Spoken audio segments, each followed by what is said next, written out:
My name is Kerstin Humberg and I'm the founder of Yunel. That's a mission-driven startup in Berlin with the mission to make happiness work. What is well-being?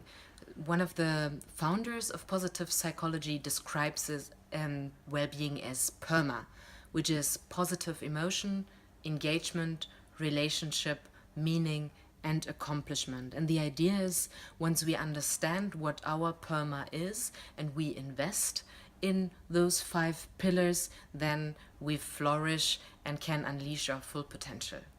In psychology, well-being or happiness can be measured with different scales. For example, satisfaction with life scale, but ultimately when we talk about happiness, it's subjective well-being, and ultimately it's you who decides how happy you are. And the 2 dimensions of happiness are, on the one hand, the emotional part. Do you have more positive emotions as negative? And on the other hand, we talk about what is called eudaimonic happiness. That's happiness related to meaning and purpose in life. And ideally, you have both parts of happiness to fully flourish.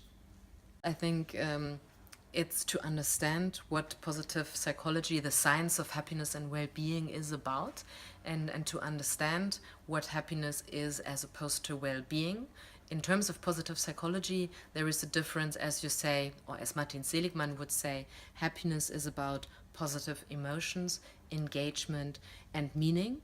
But in order to feel well or to have well-being, you also need positive relationships and accomplishments. Those 2 dimensions of PERMA he added later to his idea of what is called authentic happiness, and now he refers to well-being and describes those 5 dimensions of PERMA.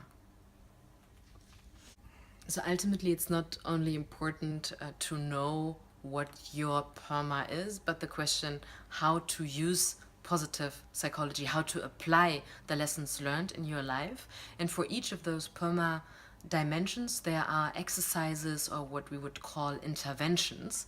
And one of those exercises that are pretty well known and research is, for example, what's called 3 good things, or hunt the good stuff. And it's all about actively cultivating gratitude. And what Martin Seligman and his colleagues would propose is to sit down every night and ask yourself, what are the 3 good things that happened today? Write it down or share it with someone, and ideally ask also yourself, what was my contribution to that positive experience? Why did I feel that way? So that ultimately in the following days you have much more awareness of the good stuff that actually happens and you feel more positive emotions.